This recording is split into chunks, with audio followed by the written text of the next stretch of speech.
Hello, hello, hello, and welcome.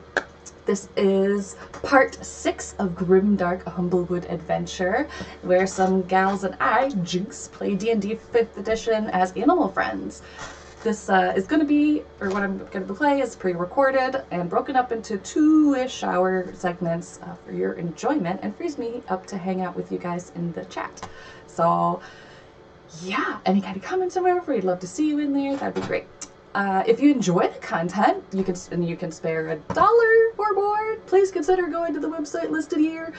You can also send tips to PayPal or Venmo at jinxdances@gmail.com. It'll help bring better content to you all. Last we left off, our adventure party learned about acidic worm tongue creatures, and they barely managed to make out alive. Time for a heal up, and let's find out what happens next. See you in the comments. I want to cast Cure Wounds on myself. Go ahead. Okay, let's see. Charisma is my modifier. Oh, it's going to be the last of my spell slot. So, no, come Gerald, on. Was that 25 or 50? Oh wait, XP. 25%. Thank you. Thank you. Okay, so is this when I click that? That's already including my spell casting modifier? Let me see. If you hover over the number, it'll tell you what the formula is. So it looks like 1d8 plus 3 charisma modifier. So yeah, you get 7 back.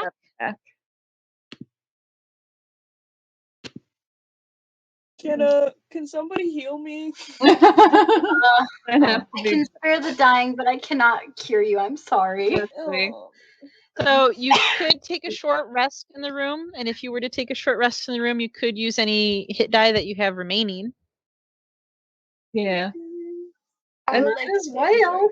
I vote short rest. I vote short rest. Same. You may short rest. I'm gonna pocket the statue and then take a short rest. So our temporary or our hit dice, are they for the entire day until we take a long rest again? Your hit die lasts until a long. Your hit die will recover on a long rest. Okay. I'm so gonna you do spend hit die to get hit points, and then you get more hit die when you long rest. Basically, a long rest will reset you. Okay. I'm gonna do another Song of Rest. So anybody who rolled a hit dice can add another d6. Well, hold on a second. DM, what time of day is it right now, or can we not tell? Oh shit! Yeah, I definitely need that. So you haven't been in here super long. You left fairly early in the morning, so you arrived maybe around like 11, and you've been here maybe 30 minutes all told. The combat does move pretty quickly, even though it doesn't feel like that. So it's probably around lunchtime. Okay. All right.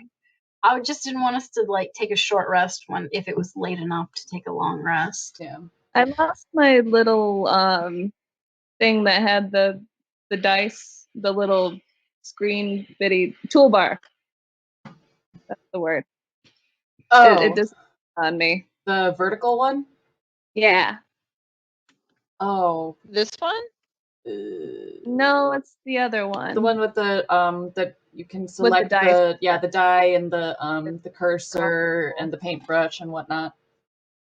That's really weird. Can you try refreshing the page?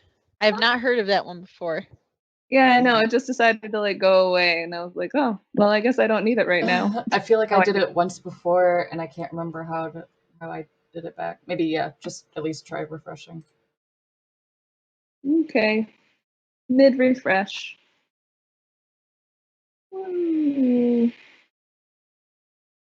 Still refreshing. Hatching dragons. Hatching dragons. Next over like the slippery, spidey tongue. So the slimy thing's gone?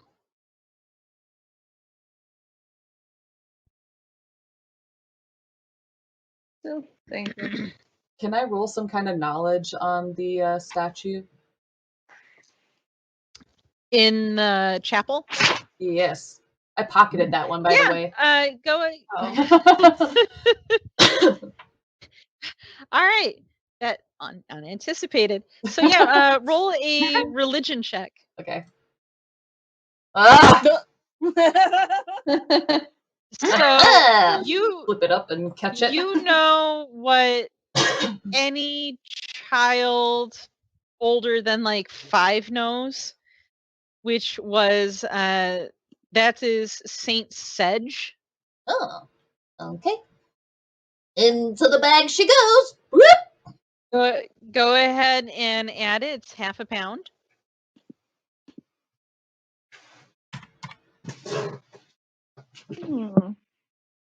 Saint Sedge, you said? Yes. Okay. Statue of Saint Sedge. Oh, what happened? That's not the button. I'm not having luck getting that little toolbar to come back. Weird. All right. What would you? I can try to mitigate some of that for you. What would you like to do with it?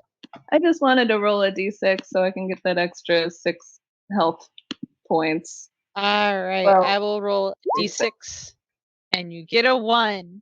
You're welcome. So I only got 3 back. Okay. So, DM, I think Berkeley is gonna wander into the room, and is Beatrice looking inside of the desk, or? Yeah, I would like to check out the desk. Okay. Can I use a perception? You could do a perception or an investigation.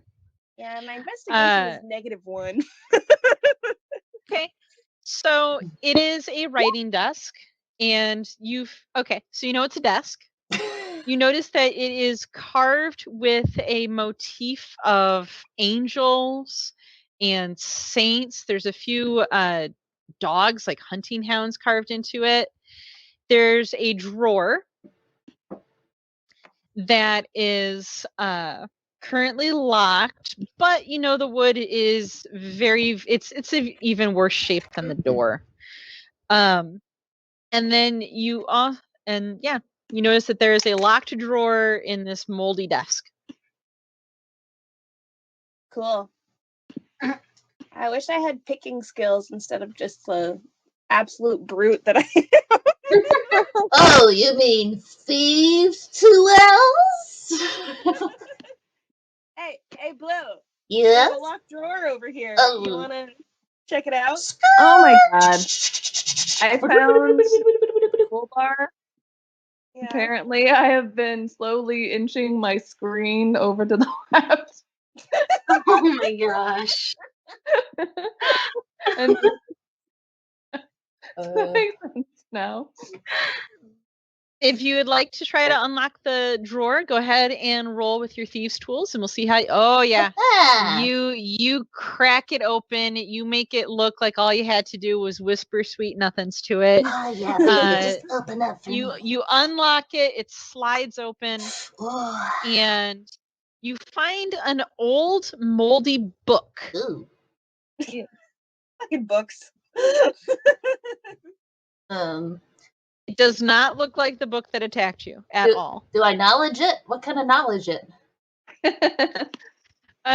So you look, and it looks like it was not quite a diary, but it looks like something that a priest or a clergyman had been writing in. Ooh, and when you open up, the pages are pretty fucked up, but the inside of the book cover has a little brass plate.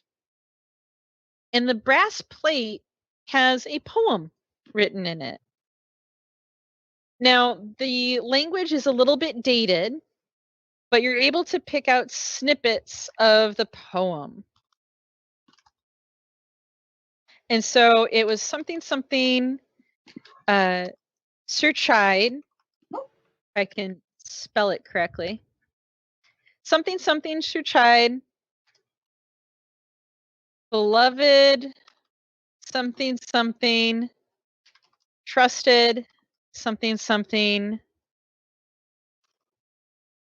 Hound at ... side ... dear Flager. Huh.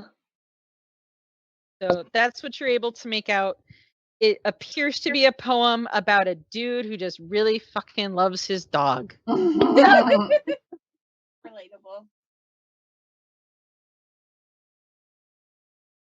All right. Do you So do while anything, Blue? Hmm? Do you keep the book, Blue? Oh, hell yeah. Unless somebody else wants to hold on to it. No. No. I think Berkeley right now is in their own world. I think they're like, no, I think they're like tracing the walls and like trying to see like if they can garner anything from it. Like, do you, other than the giant hole in the wall that the dancing tongue jumped out of, do I notice anything about anything about the structure of the room? You notice that there is basically a spot right here where the flagstone has been knocked completely loose and there is a metal box. Ooh. I'm gonna go pick the metal box up. Yeah, you pick up a box. It is a metal box. It has an opening. It does not appear to be locked. What do you do with it? It's not Pandora's box. If I were a rogue, I would check for traps, but I'm dumb and I'm foolhardy, so I'm just gonna open it up. All right, roll a dexterity. Oh no, I'm sorry. Roll a Constitution save. Ugh. Oh. So, Trigger every trap in this dungeon. I think so. so there was a poison dart. Oh, The poison dart shoots out and deals 8 poison damage to you. yo. I thought I read somewhere that Mapak has advantage against poison and resistance against poison damage. Resilience. Let me open Yeah. up your sheet and we'll take a look. You have advantage on saving throws against poison and resistance Yeah. against poison damage. Yep. Great. So that's going to Yeah. reduce it to 4 damage, which Woohoo. makes it a little bit easier on you. Okay. I'm gonna go, ow, what the fuck? What the fuck? So now that you've opened the box, once the shock wears off, you notice that there's some interesting things in there. Mm-hmm. There is a scroll of hold person. Ooh. Okay. There is a prayer book that has been stamped with gold leaf in very, very nice condition. Mm-hmm. And there is a box of holy wafers. And they actually smell amazing. They don't smell or look moldy. They smell like brown sugar and vanilla. Ooh. Okay. Well, I'm gonna pull the scroll of hold person out, and I'm gonna put the rest of the box in my bag for later. All right. So go ahead and put a box of wafers. Mm-hmm. You notice that there are 20 wafers in the box. Okay. Yum. And then the scroll of whole person. And then where did I put it?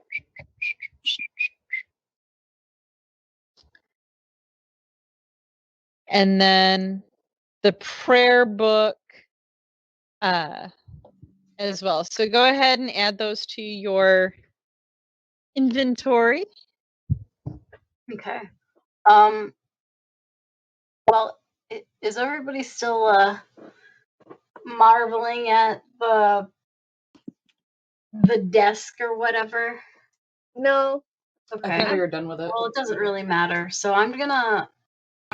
I'm gonna like just hold the scroll and be like, are we still resting, guys? Or are we headed out? Was there anything else shiny under the tiles? I remember shiny tile stuff when I was thunder waving. That was the shiniest of things. Okay. There's a few bits of polished bone that you kind of don't want to know where those are from. Alright, well, there is the that last door that we can go check out. The stairs? No, here, scurry. If we come through here, there was one more wooden door over here, scurry. There was? Yeah. Yeah. Oh. So I'm gonna tuck the scroll into my bag and I'm gonna follow Blue. I am gonna check for traps, so before I open the door. Is that a perception or is that a different thing? Before, that could be perception or investigation. I'll allow you to pick whichever.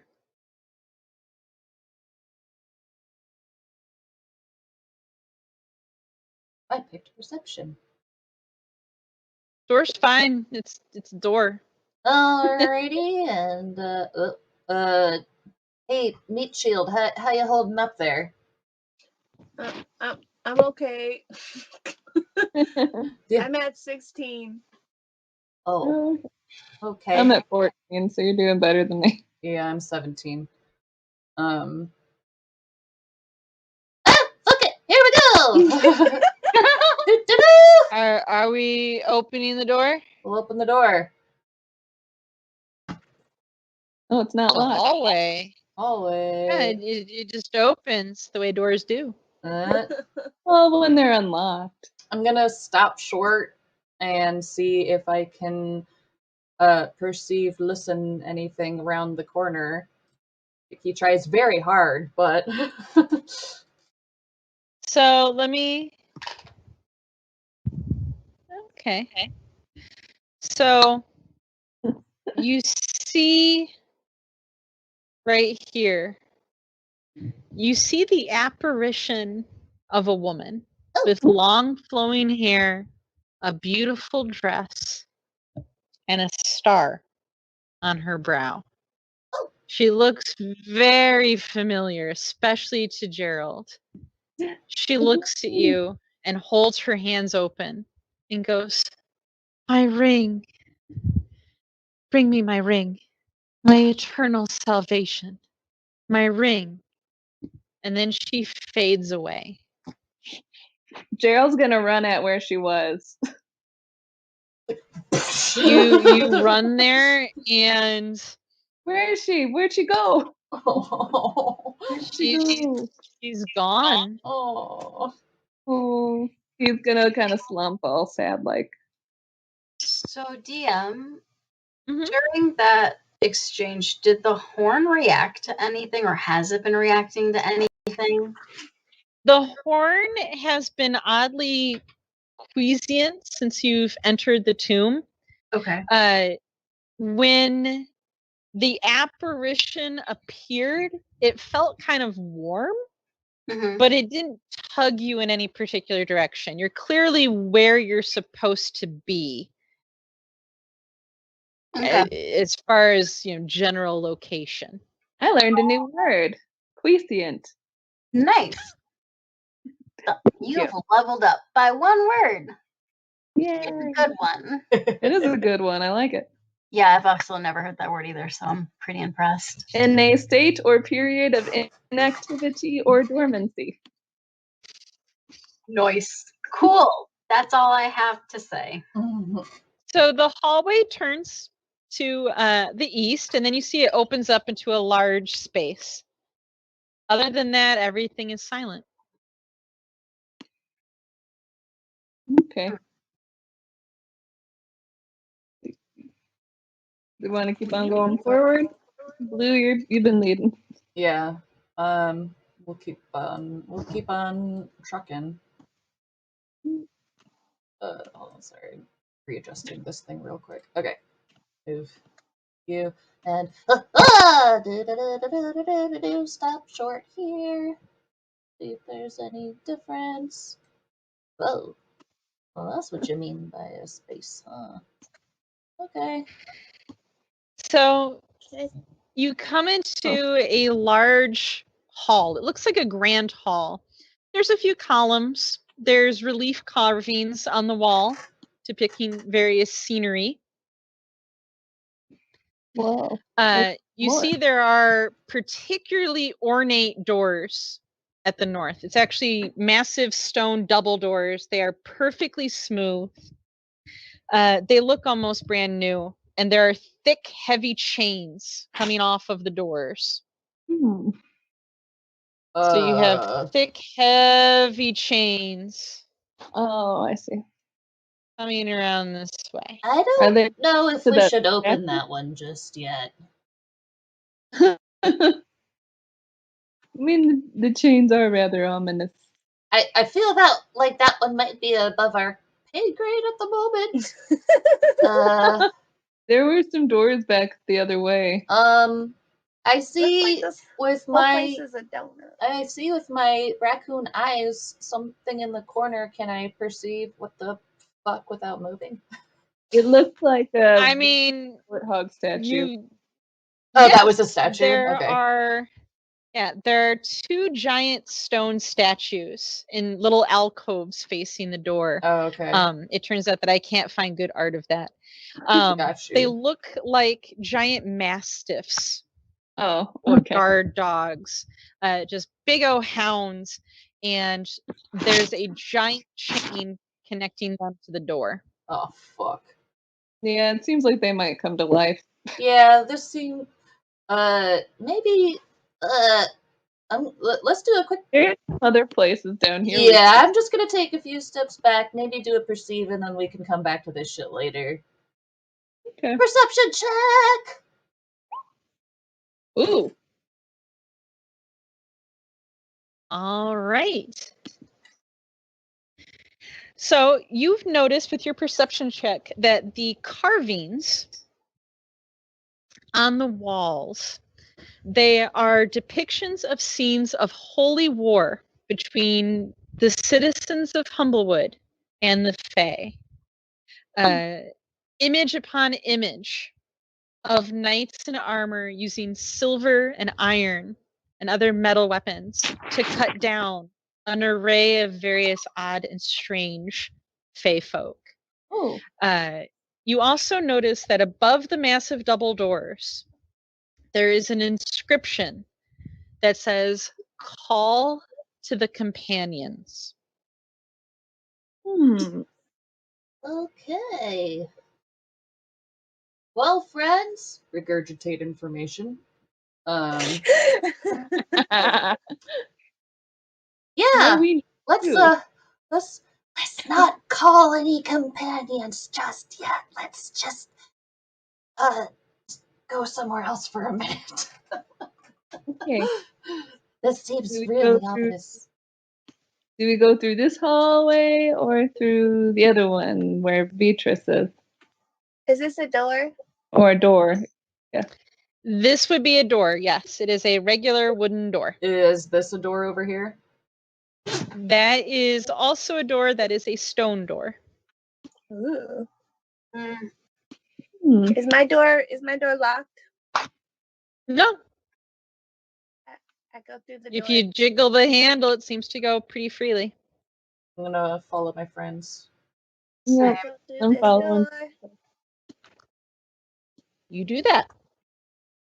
Ooh, Okay. Oh, are these statues? look like it. So let me get to the notes. All right. So what you see upon entering the room are 7 statues of footmen. They are all made of dark stone, and they all hold real weapons in their hands. Oh dear. Well, One holds a flanged mace, one a morning star, one a battle axe, one a warhammer, one a long sword, one a halberd, and one a spear. What's on the wall, the yellow and purple?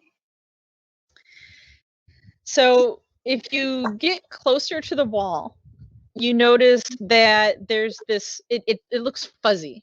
It has been covered with mold in bright yellow and purple. Oh. Just runs up Oh. to it. That's he does. if you look closely. Sorry. It's Go on. purple and it's bright. It's bright color. I don't want to get that close to them just yet. Yeah. Yeah, maybe we leave the room, or do you want to try to steal some of their weapons? Pretty. I have I don't know. Does anybody have some kind of like spell craft or detect magic? Because something tells me if we try to take their ish, they're gonna come alive. Oh, I think I can learn detect magic if I wanted to, but I think I purposely chose. No, I do have it. Okay. Oh, but I'm out of first level spell slots. Okay. Yeah, that checks out. Are we doing anything else in the room? Hey, Berkeley, did you collect mold? Were you interested in any of this gook? Do you collect mold? Do I collect mold? Does mold? I can remember if you collected shit or not. Probably, given my background, I probably do. All right, why don't you get in on this? Okay. I feel like there's a catch here. Okay, well then don't. I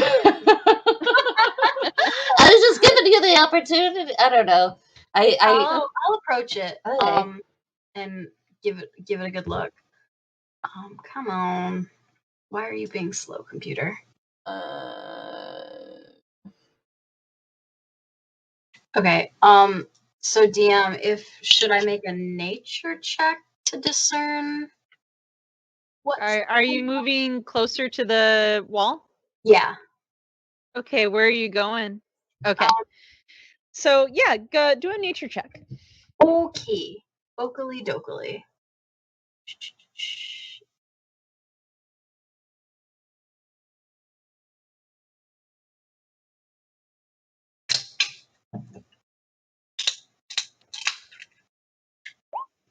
Okay. So you're familiar with a few different types of yellow purple fuzz. Mm-hmm. You couldn't figure out the exact properties of the fuzz, but you know that really the mold's only dangerous if you breathe it in. Oh, okay. So as you investigate, as you're looking, you actually are able to detect that there's something under the mold. Oh. You see little bits and pieces of what looks like a painting or a mosaic or something. It's hard to make out because it's covered by bright purple and yellow mold, but there's something there. Okay, so I'm gonna do that thing where if you smell something bad, but you don't have pre-COVID times where you didn't have a mask, where you put your shirt over your nose, and I'm gonna start digging into it, taking my little claws and just starting to try and pull this mold away as carefully, but as firmly as possible. I saw that, Gerald. Just inching away. So as your claws run down the wall, you actually see as little clusters of mold burst, being disturbed. They do trickle around, and your eyes feel really, really itchy, but your layers of clothing have formed a sufficient enough barrier. Mm-hmm.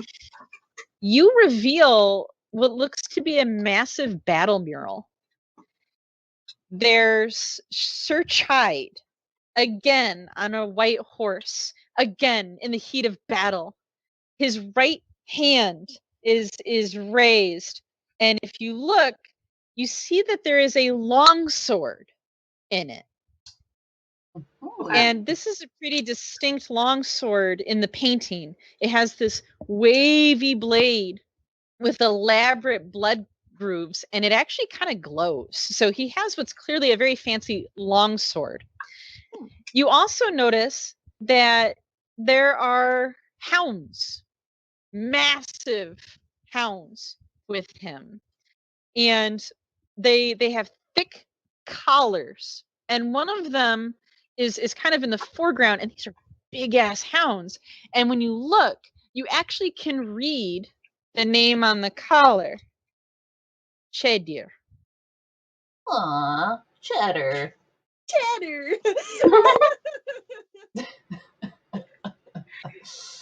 What Okay. a cheesy name. So I relay the name back to everybody, and I go, Oh, ring any bells, guys? Do I know anything? it's a pretty good a name. Hmm. You know that Sir Chide was famous Okay. for many things. One of them is he had trained hounds that always joined him in battle. They lived with him, they slept with him, they hunted with him. So it stands to reason that this was the name of one of his favorite battle beasts. Okay. If I look around the room, do I see the sword that Sir Chide has? Is it anywhere in this room? So there is a long sword in the hands of one of the statues Mm-hmm. with a wavy blade, deep blood grooves. Oh. Oh. I'm gonna walk up to that one. Brave So woman. it's actually Brave woman. right next to you. So Brave possum. So I'm gonna walk up to it, and I'm gonna do a Hail Mary, like, to the creator and be like, please God, don't kill me. And I put my hands on the blade. you are now touching a blade being held by a statue. Okay. I'm assuming it's a little too heavy for me to pick up. It weighs the same as any other longsword, so you've also played small. picky uppy before. So And I'm gonna look at Beatrice and be like, do you want to help, or are you just gonna sit there? I kind of sigh. I'm like, yeah, I'll help. And I try to pick up the longsword, I guess. you pick up the longsword. It slides right out of the hands of the statue. It feels remarkably well balanced. The blade is intensely sharp. Cool. It looks like one of In a the long sword. So I hand it to Berkeley and I say, "Here's your sword." I don't need it. And then I go inspect the warhammer to see if it's nicer than my warhammer. It's not. It's The warhammer. It looks kind of neat. The head is shaped like a boar, but the wood in the handle is a little frayed. You can find, like, when you investigate the head, you notice that there's all of these little bits of rust, like in the wrinkles of the boar's head. So it's seen better days. okay. Then I don't pick up that sword or that hammer. I'm gonna drop the sword, but if I inspect the statue, do I notice anything different from this one than anything else than the one next to it? You notice that, unlike all of the other statues, that statue is no longer holding a weapon. Wow. All right. But do you want the sword then? No. I'm not interested in the sword. I just thought it'd do something cool. And I was wrong. So Beatrice, you don't want a sharp, well-balanced sword? No, I like my hammer.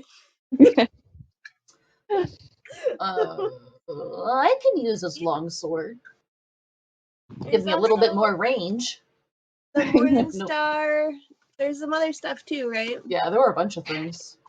Yeah. A spear. There was a mace, a morning star, a battle axe, a warhammer, a halberd, and a spear. Is the battle axe nicer than my battle axe? Everything looks kind of ragged and tattered and rusted. The only exception is the sword, which looks like it is brand spanking new. I feel like we should take the sword back. Yoink! Yeah, if nobody else wants to hold on to it, I will. Okay. I don't need it. Alright. So who would like the sword? Me! Sounds like. Who's me? Was that Blue? Yeah, that was Blue. Because it sounded All like right. Berkeley, Beatrice, and Gerald weren't super interested. I'm not. You're better at So, weapons than I am. so Blue, Uh-huh. you have picked up a. Can you do a history check for me, Blue?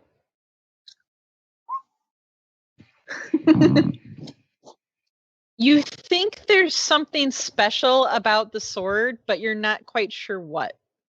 Wow, this one's special. I'm gonna take it!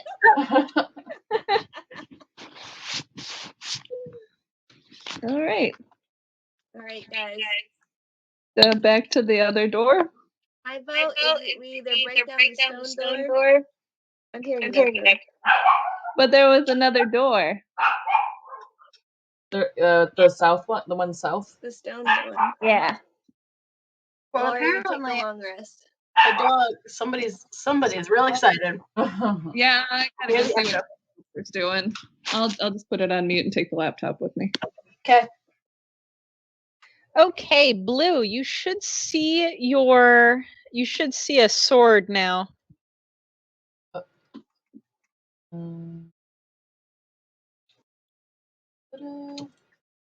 That the one that I added, or no? What's the damage? I shared a card with you for it. A card. How does that work? You should see it under handouts. I'll share it again. Let's see if it'll let me. It should be in your journal. Okay. In fact, you know what? I'm just going to Is show it it to hu- is it everybody the so they see hubris what they sword? missed out on. Okay. Yep. Okay. Cool. Thank you. So Nice. what I would recommend doing is if you can't click and drag the hubris sword, you should be able to drag a +2 long sword from the index into your character sheet. You have a +2 magic sword. Ooh.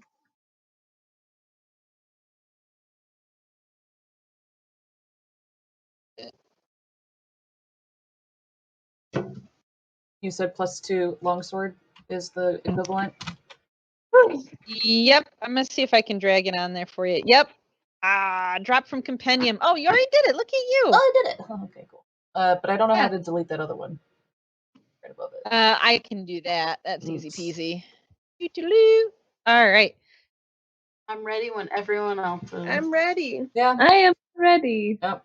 Are we all ready? Yep. Yeah. Speak now or forever hold your ready. Okay.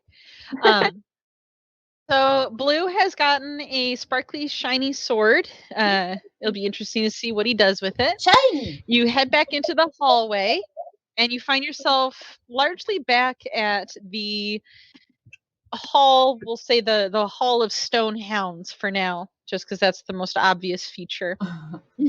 So you have 2 hallways. You've been in both of the rooms that they connect to now. And then there's a large stone door to the south.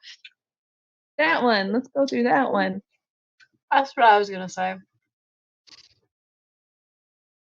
Alrighty. I guess I'll open the door. Wait, can I open it? Oh, I can't.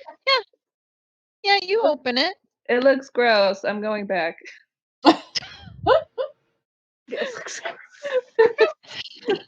Is there anyone who would like to stick their head in and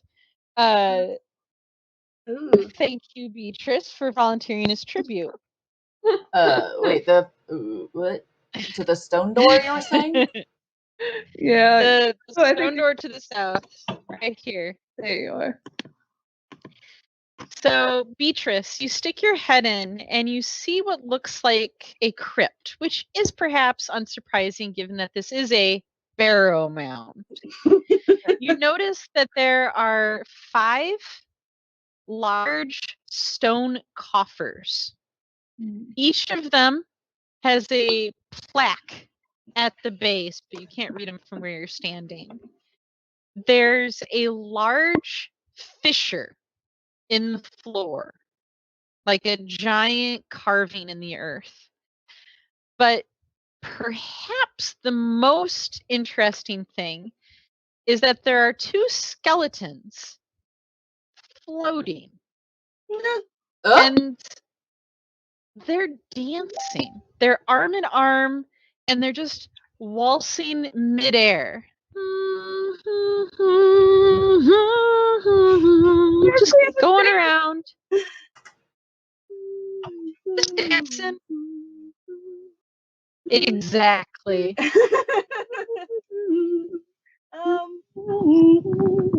nice. Oh It's no, our town of Halloween. We hear what we want to hear. Can only Beatrice see this, or can we? Anyone who's brave enough to actually walk up to the door could see this. They are not being shy. It's a giant fissure and floating skeletons, so they're pretty obvious for everybody. And if Well, you I'll can't hear the I music shout that behind they're me, dancing to. guys, there's a dancing skeletons in this room. Well, I'm gonna stand just behind Beatrice and just like poke out around. Can we hear the music they're dancing to? They're dancing to the music in their hearts. In their rib cavities. Okay, so Gertrude's gonna feel compelled to join in and sing along. So okay. Can I look down the fissure? You'd have to get closer. You'd have to get up to about here. Oh man, this is a bad idea. So as you walk into the room, the 2 skeletons turn. Oh damn! And they swoop down at you. And one of them kind of pauses in the dance and bows to you. Okay. And says, welcome to the family crypt of the Chide family. Come, dance. And they sweep their partner skeleton. You don't know what age or gender or even species, because all humble folk, their skeletons look kind of similar. And then they're back in the air. Okay. Gerald wants to run into the room and join in with the dancing now because he heard that, right? Yeah, you could run in. You're not floating, but you can certainly kind of waltz around. Okay, he wants to not in the pit. Okay. Not in the fissure. not in the fissure. So he wants to go like, hey Beatrice, join me. Let's dance with them. So the do you dance with Gerald pancakes? I do not. I'm trying to look down the fissure, so I kind of like wave my hand and like brush them off. So the skeletons notice Gerald's enthusiasm, and one of them claps, bravo, young master. Yes, dance, an eternity of dancing. And they're swirling around. Beatrice, when you peer over the fissure, you can't tell quite how deep it goes. You do notice that there is a bunch of slime on the fissure. There's actually slime dripping from the ceiling going down into the fissure, and it coats the edges of the fissure. When you look further down, it doesn't look like anything you've ever seen in a giant hole in a cave. It actually looks kind of bright and kind of glittery down there. It kind of looks like You know when you leave the house and there's fresh snow and the sunlight hits it and it almost looks like the ground's covered with tiny pearls or tiny diamonds? Yeah. That's what it looks like to you. Ooh. Oh no, that sounds pretty. Does the goo appear to be like acidic? Like corrosive? Only one way to find out. Do we have a poking stick for poking? I don't know how deep it is. You know that it's easily at least 30 foot. You can't really tell. You have an idea it's maybe 15, maybe 30, maybe more feet. You don't know how deep it goes. You do notice though that the dancing skeletons, as they waltz and foxtrot through the air, they actually go right through the dripping slime. Just right through it. So they're actually kind of coated with slime themselves. Hmm. What do you guys think? I too have been coated in slime. No. Goodness gracious. Well, I think Gerald's still distracted by the dancing, so he Yeah. gets sucked into the glittering vortex that he will most likely jump into if he sees it. Yeah. I'm gonna sidle up next to Beatrice and look down. I'll scooch in a little closer to see what I can I have a javelin, which I assume is wood. Can I poke the goo with the back of my javelin? Yeah. What happens? You feel the javelin go completely weightless in your hand for a moment, and then it gets heavy again. Oh. Interesting. Floaty goo. Should we? Well, that's too smart for Gerald. Never mind. One of y'all's gonna have to think of the thing that I'm thinking of. So I feel like Berkeley would go around that giant fissure and kind of maybe not avoid the skeleton, but like walk like and try to like look at the tomb that they're near. And so yeah, move your character up. Try to like make an assessment on like what Make an assessment. Make an assessment. All right. All of y'all are stacked up again, so I'm just gonna shimmy everyone into their own square. Okay. Sorry, I tried. So Berkeley, Berkeley, you okay. shimmy I'm over just to the looking. side. You shimmy over to the side, and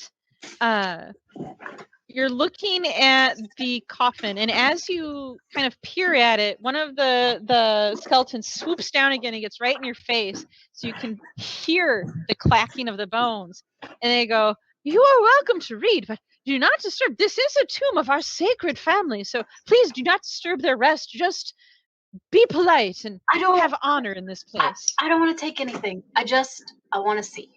I promise. They kind of cock the head to the side and go, "You are weighed down with quite a lot of things, and I just don't want any of our family heirlooms and family bones going into that sack of yours, young possum." Dance! And then it swoops back up and starts spinning in the air again. Oh, thank God he didn't pick me up, because I would have been like, no, I want off this ride. All right. So, are none of these actually... Yeah, number them. Okay. So, what you notice is that the first two coffins, the two at the very top, they're actually open. Oh. So I'm not sure. And they're empty. Because the skeletons are the ones that are floating. Who knows? Reading the plaque, there's a giant brass plaque along the side of the coffin. And the one that you're looking at right now, Berkeley, says Lord Brigforwith. And it has a picture of a kind of stocky, chunky hedge. He's got a thick, bristly beard. and a really round head in his etched portrait. So, sir, what again? Lord Brigforwith. Oh. So I'm just gonna look up and go, Lord Brigforwith. One of the two skeletons nods and says, "At your service. And who might you be?" Berkeley. Coldstream. Welcome, Berkeley Coldstream. Would you care to dance? I don't know how. I can show you how. It's as easy as taking my hand.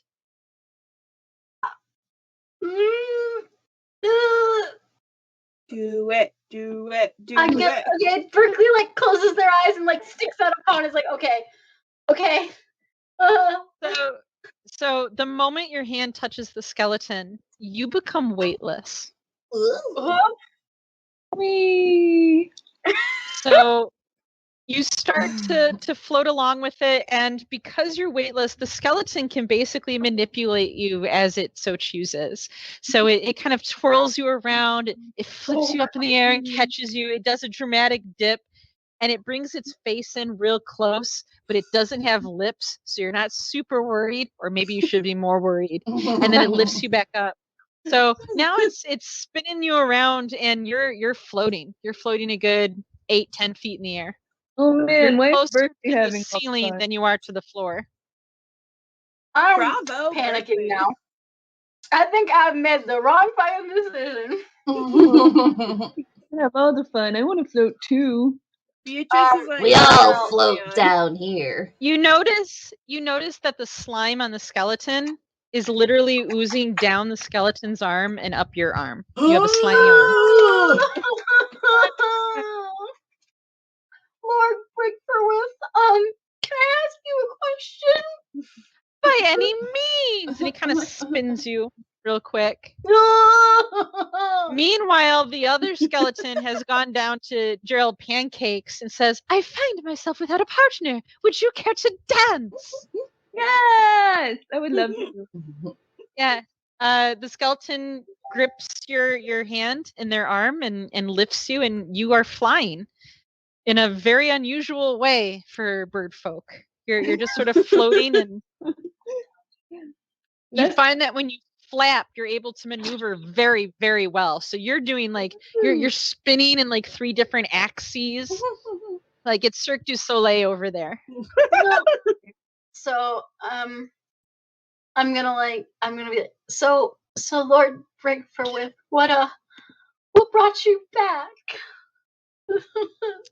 Like What? crying on the inside, like no. Well, I don't know. One day we were just in our crypt, and then the other we were awake, and we were infused with the spirit of the dance. I don't remember that being there. You didn't make that. And he points down to the fissure. No, we actually found it when we found you. So no, that was there before. Well, then your guess is as good as mine. And he's almost doing like a tap dance. And since he can't touch the floor, you realize that he's actually rattling some of his foot bones against each other to make the tapping. Clackety clackety clack. So, when did you? Forgive me if this is rude, but when did you die? He asks you what year it is, and you kind of tentatively spit it out, and he goes, "Oh, why, it must be a good 500 years or so, my dear. Wait, but these bones still have some dance in them yet." So you were I'm more interested in when you guys came back to life. So wait. You were around during the first conjunction. Oh, that was before my time. The first conjunction was a good 900 years ago, when my great grandfather fought alongside my great uncle, Sir Chide, in whose tomb we reside. Wait, is he here? My father? No, Probably. no. Sir Chide. Well, it's his tomb. Of course he's here. Well, I mean, well, Is why he in was this room? back to life? Is he in this tomb? Like, which one of these coffins is he like? No, but He's that's not not in any of these coffins. This is for family, notable descendants. He's in the grand antechamber. And he kind of points to the north, to the door you just came in. Oh, right, the dog door. Yes. Yes, Sir Chide loved his precious hounds. It's been a family tradition. So, we actually have some questions for him. Do you think he would also be like you are right now? Not that you're not important. I wonder if he can answer some of the questions that I've had. Well, I don't know. I haven't gone through the door. It's locked, you know. Is there a It's key? protected. The key is knowledge. Only the priest who kept the cellar knew that. He anointed the body with, you know, the oils and the creams and the ointments while the body was desiccating. I don't know how they protected it since. It's not like they want us in there. Did they keep maybe a written record of it? Because remember, Berkeley doesn't know about this book.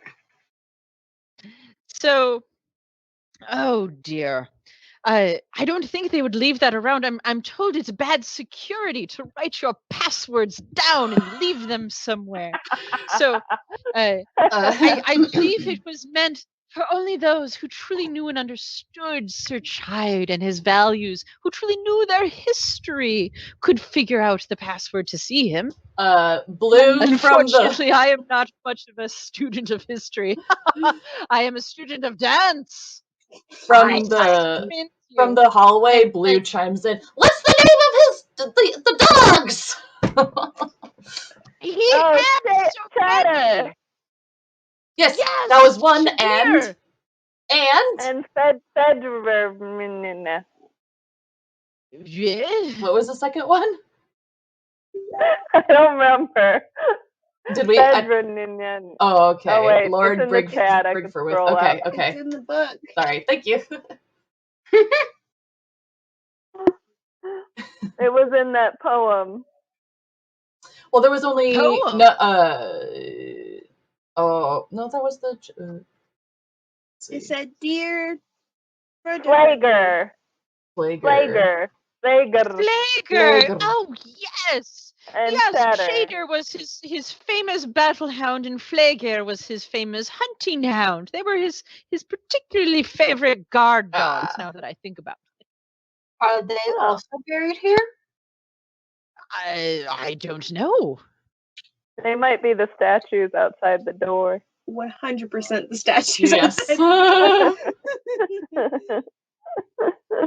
Well, do you want to find out?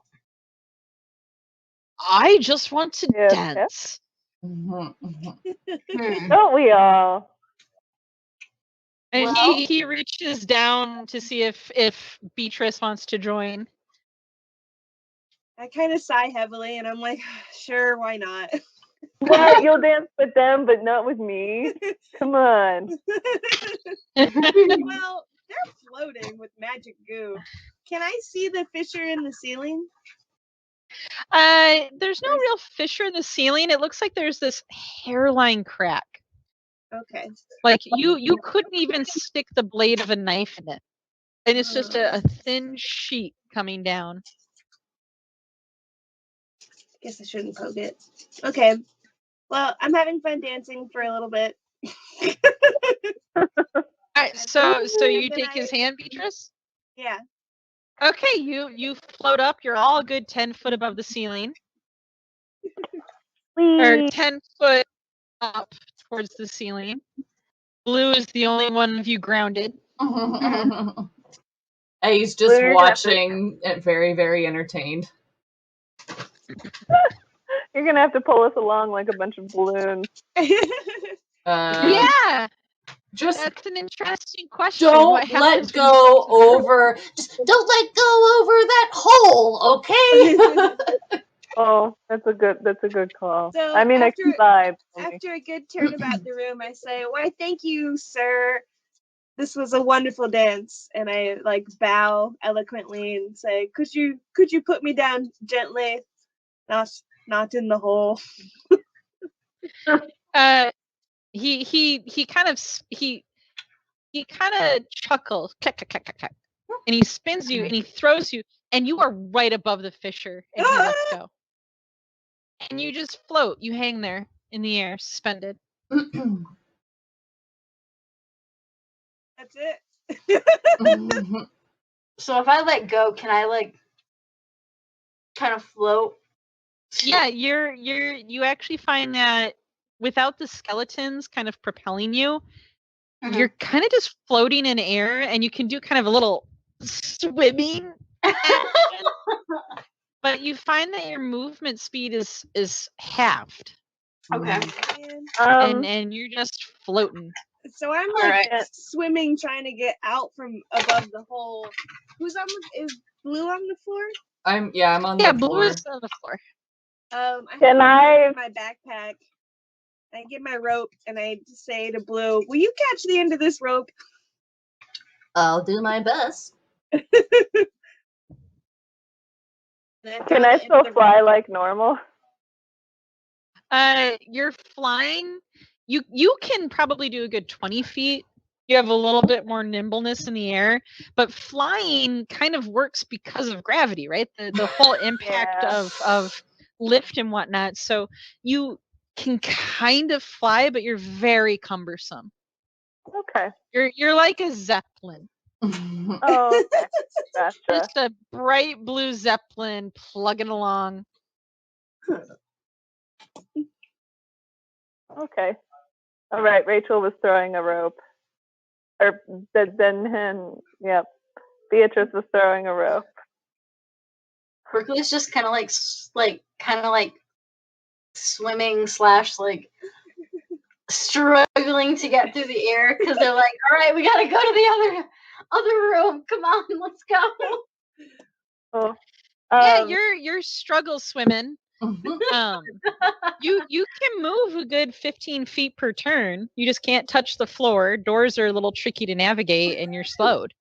Yeah, that's okay. I forgot. I wanted to bow to my skeleton partner and say thank you for a lovely dance. It is my pleasure. You are so nimble in the air, like a bird. Thank you. It's almost like I am a bird. Come back anytime. What do I call you? Oops, I ran away. My name is Gerald Pancakes, and I am the best bard in the area. Goodbye, Gerald Pancakes. Come back Goodbye, again. skeleton person. I love how we never even asked for her name. You danced with her and you bragged and then you left. And that is the weirdest, meanest flex. Yup. All right, so you kind of struggle float into the hall. Everything remains quiet, dusty. If you glance back over your shoulder, you see that the two skeletons are arm in arm again, waltzing. Every once in a while, he like one skeleton bends his head down to the spine of the other and kind of does a chewing motion, and you imagine like in another time that would have been a very, very feisty kiss down the neck, but now it's just weird chattering. Lickety clackety clack.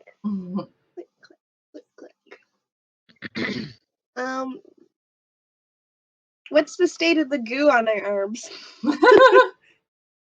There's goo on your arms. Does it move at all? Like if I touch it, does it get on the other arm or? If you touch it, it spreads to your hand.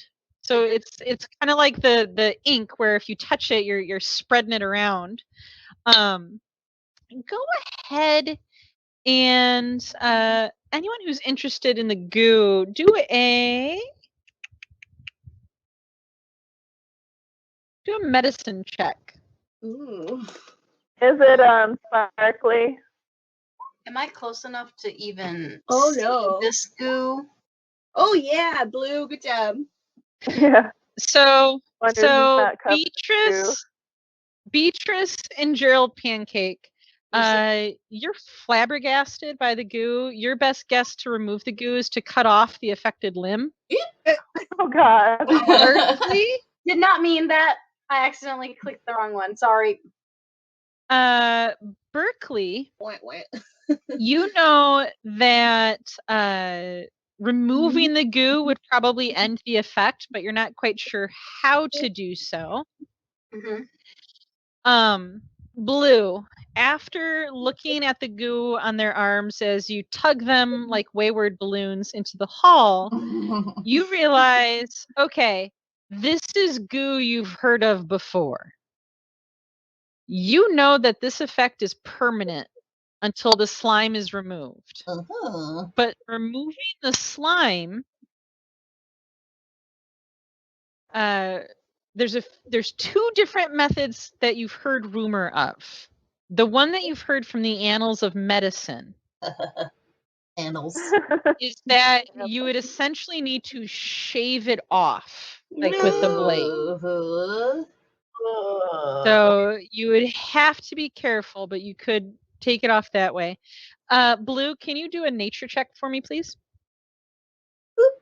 Uh-oh. Oh. You believe that there is a powerful caster could also remove it by dispelling magic. And you think that there might even be animals that will eat this goo, but you're not sure if that's even accurate or what animals those would be. Hmm. I really want to. I guess we're just gonna float for a while.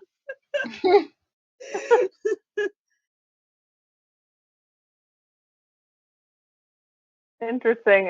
What if you ingest the goo and you just like it absorbs into your bloodstream and then you're just floaty for until you poop or something?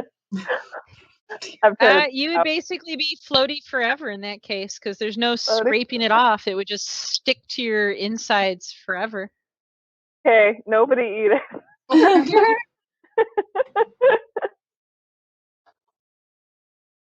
Okay. What do you guys want to do now? I feel like if we go to the dog door. No. Well, do you want to remember how there was a staircase downstairs back the other way? Oh yeah. We want to try going to the basement, or you got us tethered like balloons, right, Blue? Yeah, huh. I mean, yeah, we could try going down there or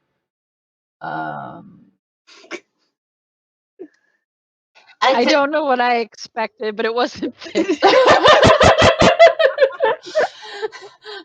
I'm just gonna take my balloon animal friends and go check out the basement. Well, okay, so I don't know. Can I You've got friend balloons. Okay. Yeah, because I don't really feel like shaving you guys. So.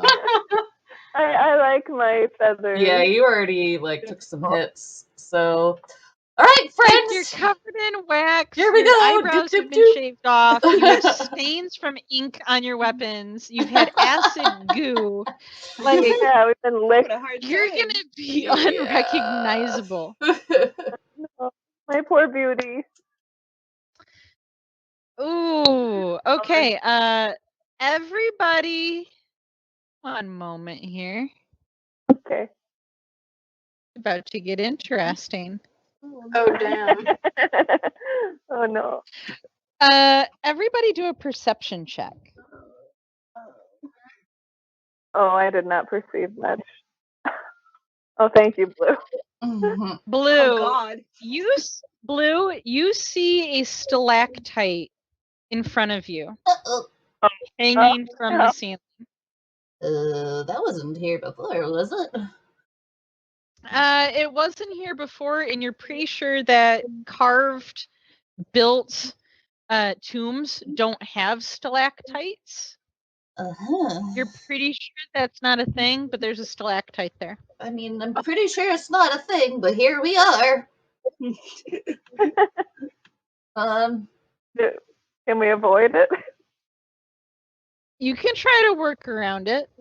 All right. So Berkeley does just that. The kind Can of I smash it with my hammer? I mean, we could go in the other direction to the room with all the weapon statues. we could. It's also shorter this way. We could try to finagle around it, I think. It's not like breathing or anything, is it? I mean, it's a stalactite. It's just a weird place for a stalactite to be. Sure. Okay. Well, I'm just sneak on by, I guess. And we'll just kind of doop doop doop, and I'm gonna take my balloon animal friends along with me. So as you, all right, wait, hold still. What? So as you walk by, Uh-huh. the stalactite. Oh, no. Did I mention very carefully? The stalactite falls from the sky, falls off the ceiling, and it drops straight down. And because you were so sneaky against the side, it doesn't hit you, but you hear it go ka-chunk on the floor. Ooh. And then it starts crawling. Uh-oh. Oh, God. I wish I hit it with my We hammer. kind of turned around to go the other way. And that's why we asked if it was breathing. Or any kind of signs of life. Oy, oy, oy. Alrighty, So well. you notice that it is it's painfully slowly turning to face the wall, and it's crawling towards the wall again. Can we float past it? Yeah, it can't move. It's just crawling. Oh. Okay, I'm right on top of you, Blue. You walk right past it. It keeps crawling. It's getting close to the edge of the wall. I'll have to be right back. 1 sec. Uh-huh. I feel like it's not gonna go away. Is it coming towards us at all? No, it looks like it's going to the wall. So it's just like kind of ignoring us almost, right? It's literally it's like a snail. It has a big, long, pointy shell. You think it might be a little bloody now that you're close to it, and it just has its little pseudopod, and it's just inching bit by bit to the wall. And as you sit and watch, you notice the gastropod just sort of goes shoop, and it starts going up the wall at maybe a foot a minute. Okay, we can definitely get past it quicker than a minute. Okay, does sound good. Cake. Okay, back. Sweet.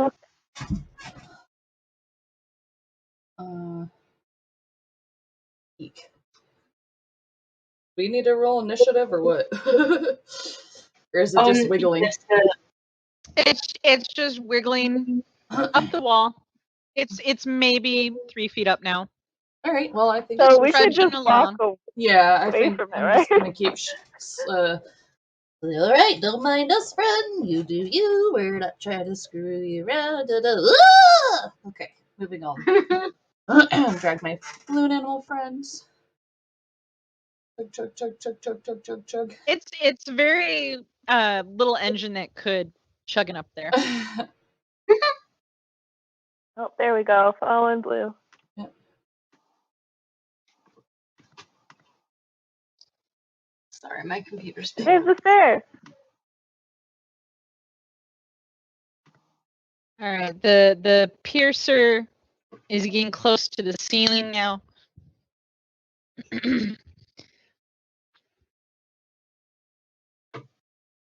Berkeley, are you still with us?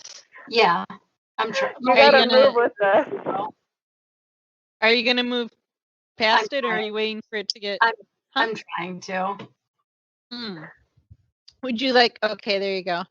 Yeah. And as you walk by, you notice it finally has touched its pseudopod to the ceiling, and it looks like it's crawling right back to where it was before it dropped down.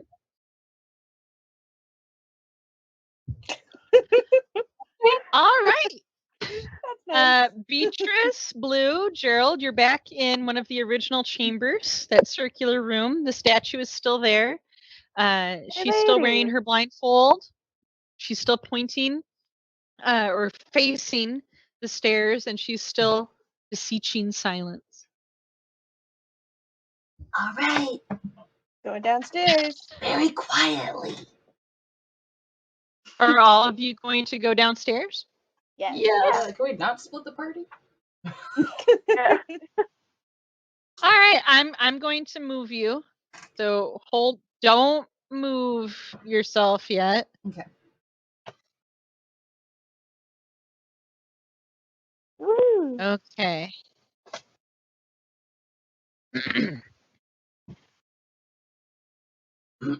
So, okay. You descend the stairs. As you get to the bottom, you notice that there is a shimmering pool that fills the room. In the center of the pool is a statue of a maiden. She stands on a pedestal, made in white marble, long flowing hair, and upon her brow, a star. The ceiling is high, impossibly high. And you notice that there are dozens of candles floating around the bottom of the stairs. Fucking candles. They're Beatrice's main enemy now. Mm-hmm. So, are we entering the room? I don't see the room. Yeah, might as well. Very quietly. It looks like my lady, the statue. Don't see. Not gonna You. lie. You're in the upper right corner. You might need to Yeah. scroll. Okay, I see. Blue, stop. Blue, Oh, there it is. as you pass through the candles, Blue Uh-oh. disappears. Ah! Oh shit! Wait, does that mean we're untethered now? Are we floating to the ceiling?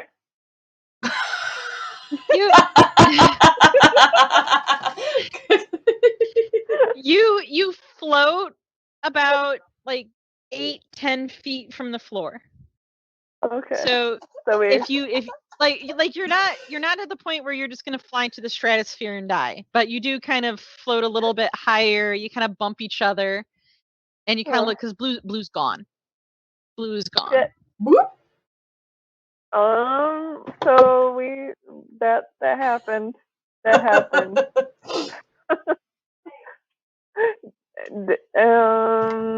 Oh, I don't have any spells. That level 1 spells I can use. So clearly there's magic there. That's my lady over there. I kind of want to see what's going on there. So again, I'm gonna go across the candles. Yeah, me too. You see Gerald cross the candles. He promptly disappears. Beatrice promptly disappears. Berkeley, you are left alone at the top of the stairs. I'm gonna go through, but I'm at that place that you guys are talking about, and I can't see anything. Go and I'm- way up. We just went through the right. candles. Yeah, I can't move anywhere. Use the pan view.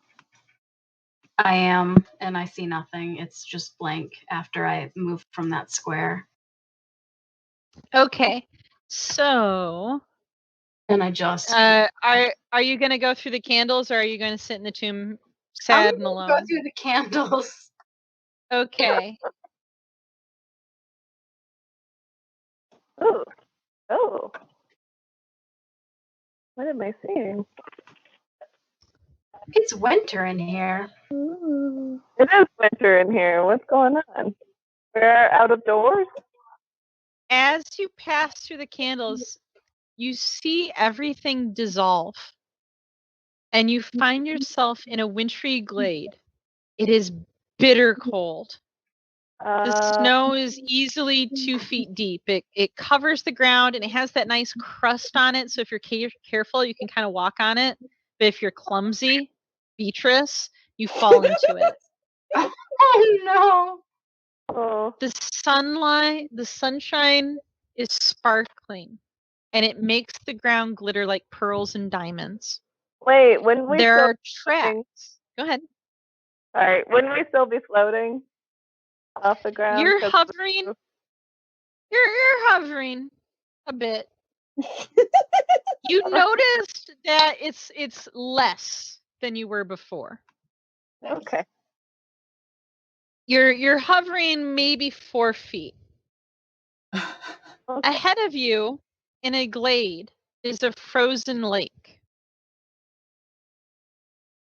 In the middle of the frozen lake stands a giant marble tower. To the east, there is a giant purple crack in the sky. Ooh. And from it, dripping to the ground below, is some sort of sticky, melty substance. More goo. Why am I all sticky? My boots are sticky. Oh, Oh boy.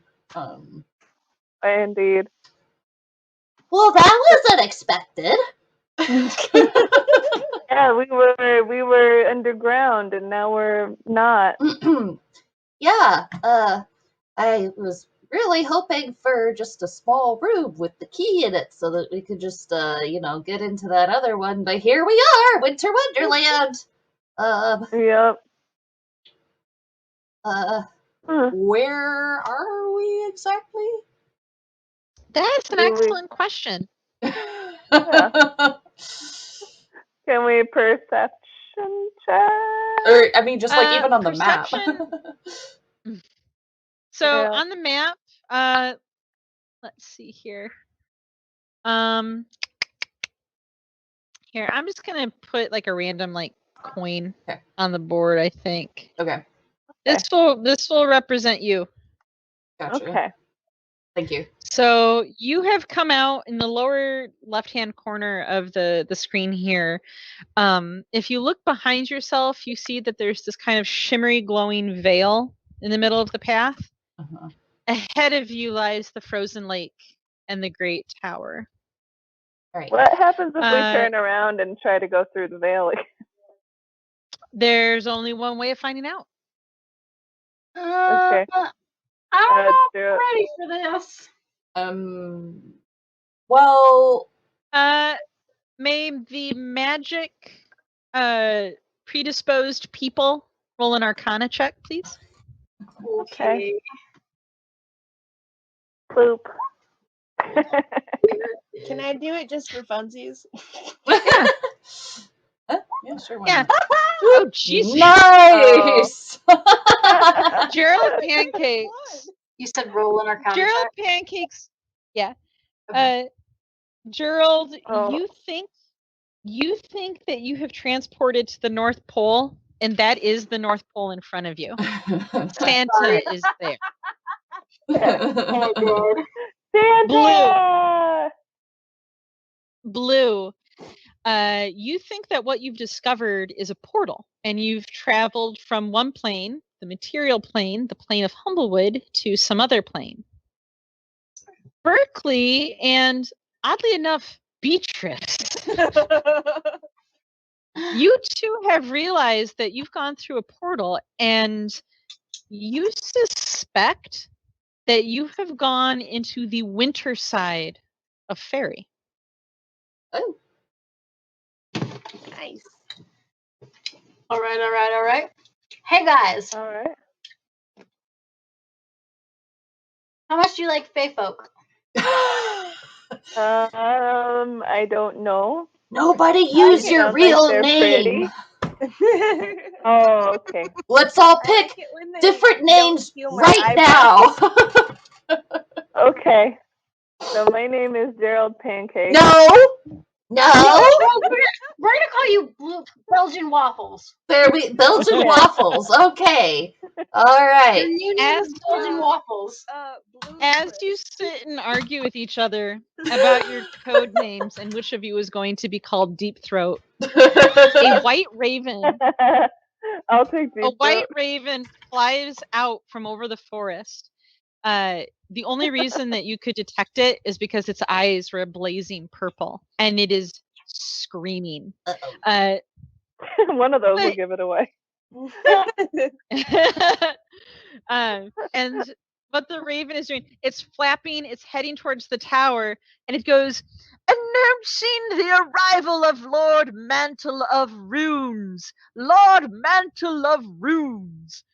And you see it land at the edge of the tower, and a little door opens and it flies in, and the door shuts. Well, at least it wasn't saying betrayal. Betrayal.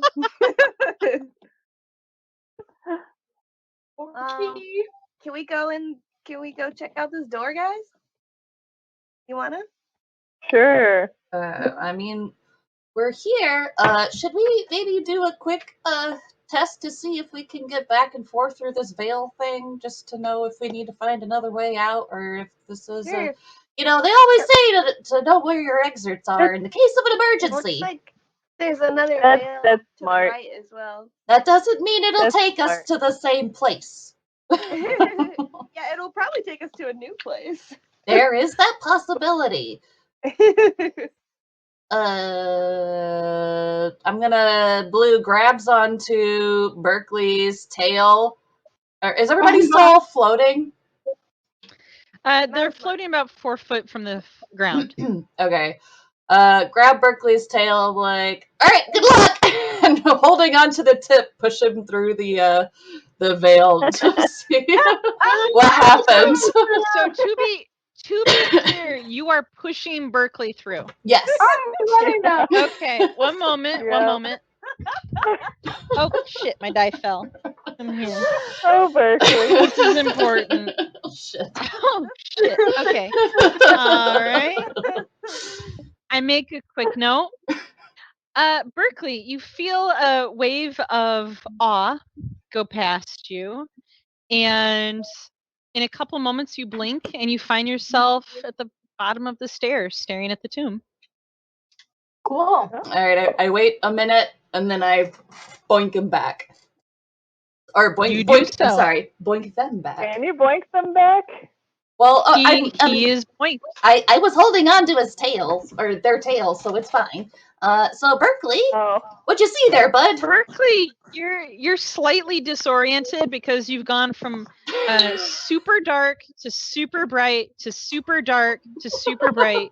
You went from really, really cold to kind of warm and humid to cold to humid to cold. So you're a little disoriented and even vaguely nauseous. Oh, I don't feel great. Oh. Okay, but is that an exit? I mean, we're back where we started. I'll take it as a yes. Onward. Woohoo. Wait, I'm the only one with the code name. What do I call everybody else? Y'all have B names. All of you. Oh, we do.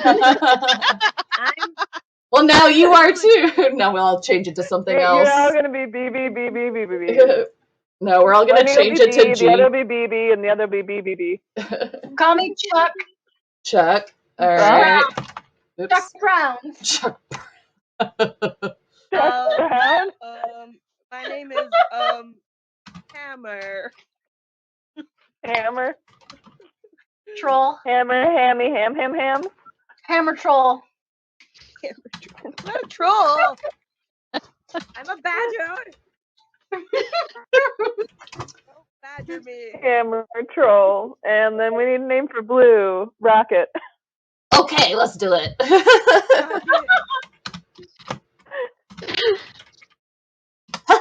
All right. Thank you for your note keeping, Blue. This is very helpful. All right. So you're still vaguely floating, except for Blue. Blue, you have your. It's like when a balloon starts to deflate. So now they're still floating. They're still a pain in the ass, but now they don't even look like happy. They look sad. So you have your sad friend balloons, and you look over at this frozen lake and the ice tower. What do you do? I'm gonna do another at least perception check to see if there's any eyeballs peeping at us or some other kind of something else other than the There's raven. nothing that you can. There's nothing that you can see on the lake or in the tower, but you definitely see things in the woods. Some things with white fur, some things with way more legs and way more eyes than they should have. Ooh. Okay. Y'all want to go back to the tomb and get that ring? I kind of want to go to we the should other go- portal. To the troll. Ooh, other portal. You want to try the other side? Yeah, why not? That's kind of far away, isn't it? Well, It's around the trees. yeah, it'll take some effort to get there. We could. It's like 100 yards to go kind of around and get to the other glowy portal. You can kind of tell it's there because you can see the glistening light. The rift in the sky is in the fucking sky. You cannot reach it. It's just Okay. Not even if I fly? What if I let go of no? So, okay, how much we want to bet that the ring was in one of those tombs that the dancing skeletons didn't want us opening? Or do we think it's behind the doggy stone doors? I mean, it's probably doggy stone doors, but maybe this portal will lead us and we can skip the stone doors. I feel like it's behind the stone doors. I feel like the stone doors are supposed to get opened at some point and would have treasures. If we have a key, or the key's the password, right? Yeah, knowledge. Knowledge is the password. Knowledge is power. And so we know the names of the dogs, but not which dog is which. Right. And we know that the dogs are chained up. Yeah. Better and Fader, something. I vote second portal. Second portal, Flager. Here's one other potential suggestion. Would be to possibly go back and take like a proper rest because y'all are like empty on spell slots, right? Yeah. Do we really want to be running into another portal? Yeah, that's a good call. Like this was an accident. The tower seems ominous. Yeah, so maybe if we take a rest, then we can whatever. But oh, Betty B left. That seems like a good. What? I didn't hear you. Nothing happened. But so as you're sitting there debating, something's gonna happen. I love it when decisions are made for me. You see, as you sit there debating, you hear "out of the way, out of the way, out of the way," and you're just able to dive aside in time as two giant white stags race down the path past you. They blitz through the candles. The candles don't seem to affect them. And it is two white stags pulling a magnificent sleigh. And on the sleigh is a goblin. And he's basically acting as the rope. He's laying on the sleigh and he's holding down what looks like gifts or bottles or boxes, and they're racing to the tower. And again, you see a door open and they right inside the tower and it closes. Okay. I Mhm. want to go in the tower and I want to see the portal. I want to do all the things. Well, I want here's to the not thing. die. If we go into another fight right now, I can't guarantee that if you die or get hurt, that I will be able to bring you back. Can we long rest somewhere? Yeah. Yeah. So the requirements for a long rest. A short rest you can do basically anywhere that you can put up a watch. A long rest requires a place that you can fortify. This is really easy when you're in a city because you can just go to an inn, a church, a bedroom, somewhere that you can stay for the night. In a place like a dungeon, in order to take a long rest, you need to have a secure place, a place with doors that you can reliably lock. It doesn't And have holes or crevices. and Or doesn't dancing have skeletons. giant fissures or things that chew through the walls or drop out of the ceiling. So you would be hard pressed to find a secure place that you've been in the tomb already that would meet those requirements. Well, we could shut the door at the top of the stairs and sleep on the stairs. There is no door to the stairs. The stairs are open. Well, then never mind. That's true. That was like one of the few things that didn't have a door. Well, I mean, honestly, like, is it that bad? I mean, if you guys were friends with the skeletons, do you think, like, they'd let us sleep somewhere? I mean, there was a hole in the room. There's a giant fissure that would be very difficult to fortify. Fair. A giant goo fissure. What about the room with the pews? Well, we broke down one of the doors in that room. Yeah, and there was another. And the room door with that all the you broke weapons down and went to a statues. room filled with monsters. And the room with the statues you could try, but It's got mold. does That's have poison. mold in it. Yeah. That black mold wannabe. Yeah. We don't want to breathe that in. No. I suppose we could ask the skeletons to watch our backs while we took a nap in that crypt. I feel like they just want to dance. Well, yeah. They're probably not going to be particularly good watchmen. Yeah. What if, I was like, what if we slept inside the crypt? But we'd have to be able to move the stone tops off again and breathe. Well, I mean, there were the two open caskets. We could ask if we could, like, snuggle in there for a little bit. Like, well, you all are dancing. The other portal is sounding more appealing. Maybe it leads to somewhere we can long rest. That's a big hope. I know. I like your enthusiasm. Okay. Let's try. Let's do So that. you're gonna go for this portal. Yep. Yeah. I guess we are gonna do it.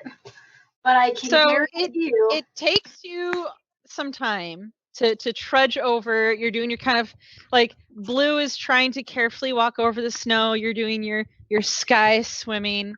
You go to the portal. There's a series of candles. What a fucking spectacle. I know. As you go through, you find yourself in a familiar staircase. Alrighty then. Fuck yeah. And now we know. Science. The rest of the story. Where are we? I can't see We're it. back to where we were in the right back. Oh, just on the other back side. in the pool room. You're just in the other staircase. Where does that staircase lead to? Would you like to go up the staircase? Yeah. Oh, I see. It's probably going to be there. We're right back. Oh, that's right. Right back to where we started from. So you find yourself in a circular room.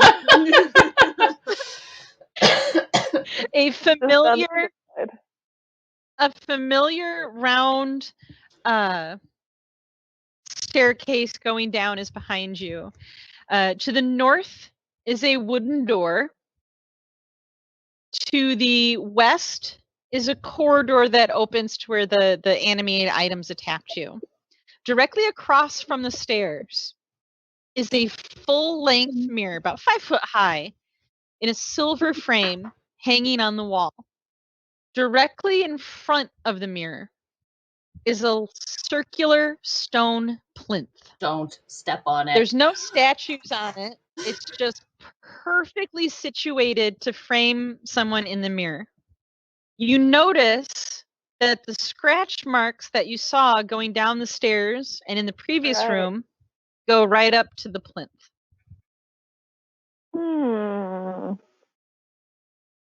Does the mirror have any like writing around the frame or anything? No, it's engraved with crucifixes and unicorns. If I take my unicorn horn, does it react to this? Like the unicorn horn does not react to that. The unicorn horn actually seems to be tugging you away from the mirror. Probably shouldn't touch the mirror. Yeah, definitely don't step on that thing that looks super convenient, especially you there, Pancakes. I know how much you like shiny things, so what if maybe we go to the other circular whatevers and then put up a few pews in the way and like block off some of the doorways? Okay. Sure. Oh. Gerald looks in the mirror and he's just like, oh, my poor feathers are missing in that spot. Aww. Stupid worm tongue. My beauty. You're just gazing from the opposite side of the room? Yeah. Can I use my perception to see if something was dragged towards or away from the Yeah. Roll perception. You think that a statue was dragged off of the plinth and down the hall and up the stairs. Okay. Out of this room. Cool. Thank you. Okay.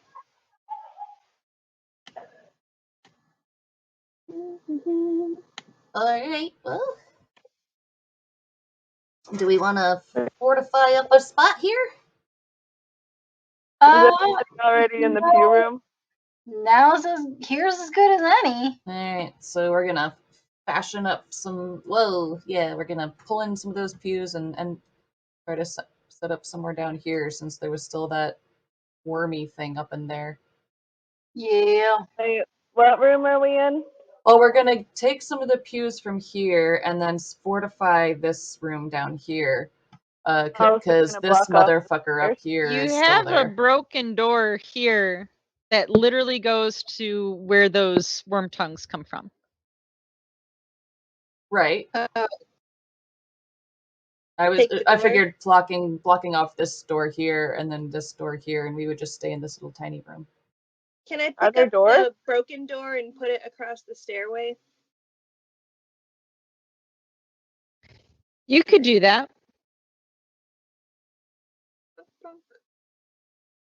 Oh, and then I could curl up around my lady statue and sleep. That sounds lovely. Okay. Yeah. You feel a warm, comforting feeling spread through you as you curl up against it. Aww. I lean on the statue too. You feel nothing but the cold harshness of reality. I don't really understand what Pancakes gets out of this. Come here, buddy. And I throw an arm around Beatrice and we can snuggle. Oh wait, who's got first shift? Berkeley, is there anything that you'd like to do before you hold up in the room? I'll take first shift. Okay.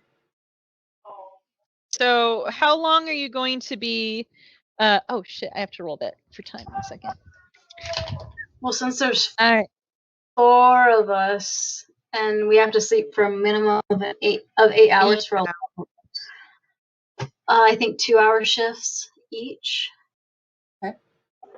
So if you do 2-hour shifts each, that means none of you is going to get a contiguous 8-hour time span. Great. We could all just sleep and wake up if something happens. Oh, sweet summer child. If you really want to do that, I'm not going to tell you no. All right.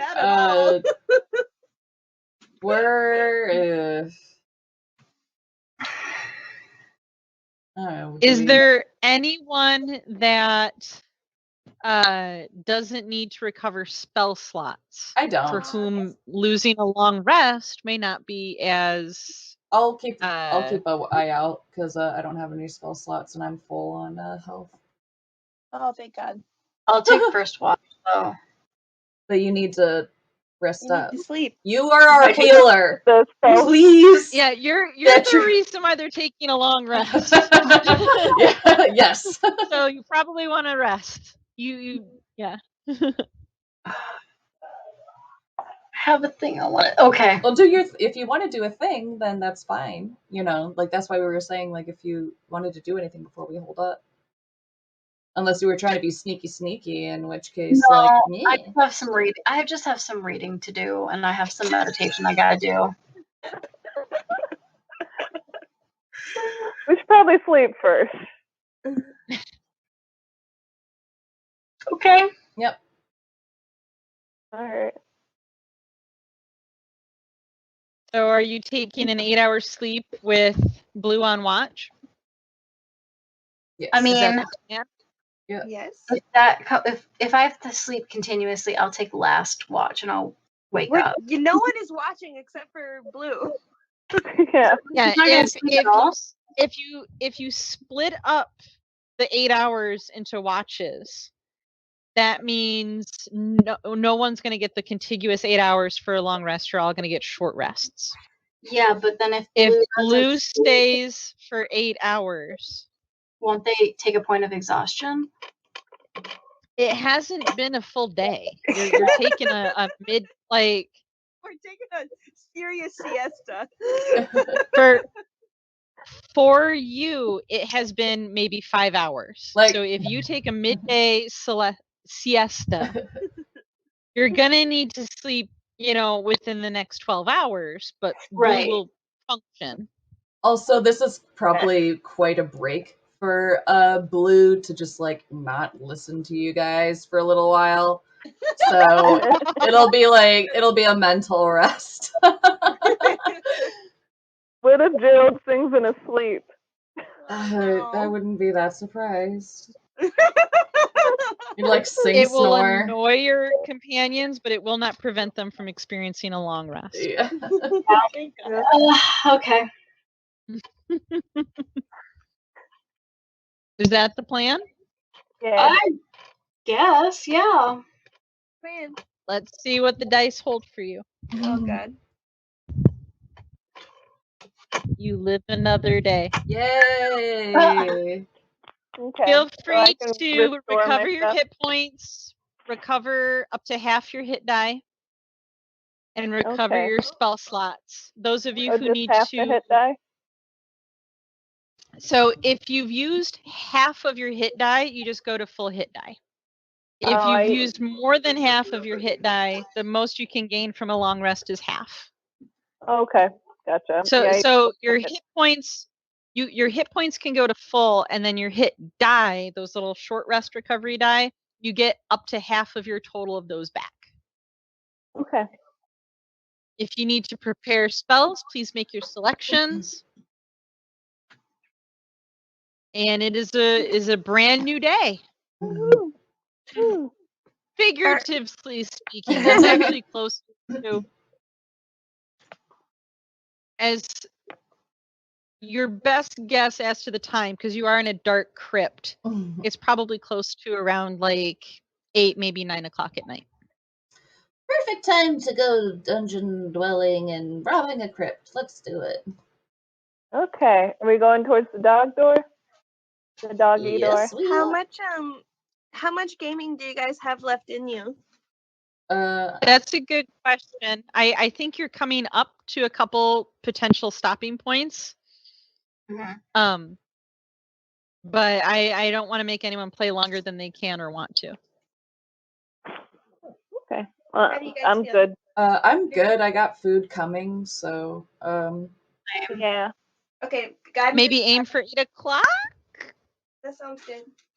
I'm Okay. just gonna get some Chinese food while we game, if that's the case. yeah, That sounds delightful. Yeah. I Yeah. hope you do. you should. Yeah. If we can all eat while we play, then yeah, I have no time limit. No time limits. We can play forever. Yeah, except forever. I have to work tomorrow, but you Yeah. know. I do too, and also like I did promise my sister Hannah that we would watch some TNG. I think we're nearing a stopping point if you want to continue your investigations. I would like Okay. to continue as well. Okay. So where do you go? I guess we have to. Doggy door? Are they still floating? They're over there floating, right? Yeah. Okay, good. Your best understanding was that this remained unless it was scraped off or if something ate it. You don't know what, and no one has I wonder if attempted those to scrape it off. stalactites would eat it. I Oh. don't want to find out, but I prefer wiping it off me because I don't. Doesn't that just spread it? If you do it with your hand, yes. But remember, your javelin, it got light, and then it does not last on inanimate objects. Oh. So we could shave it off potentially. If That's we're gonna very take our careful. fur off too, though. We're gonna be so ugly. Well, or like I if don't we know. just Can like we do it in a way that would avoid cutting off my feathers? That depends on how well you roll. scrape Okay, yourself I'm across gonna- one of the pews.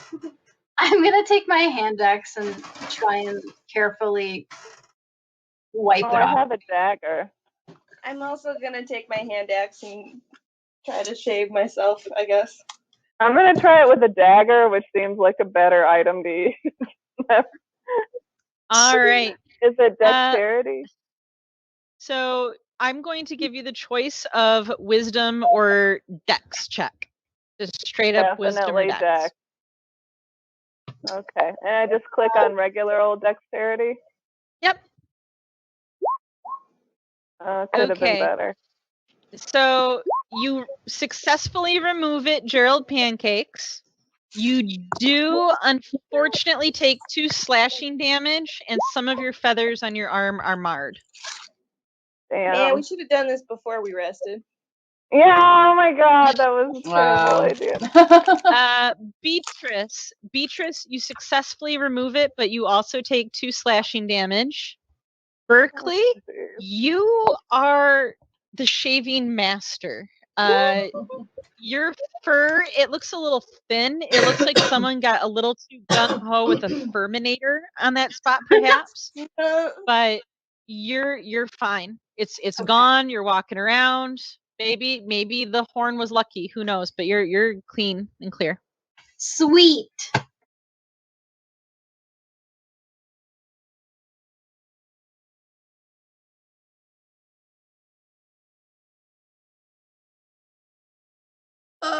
Let me make sure I have the mic on. Sorry, everything is taking a moment. I just want to make sure that you guys can actually hear me.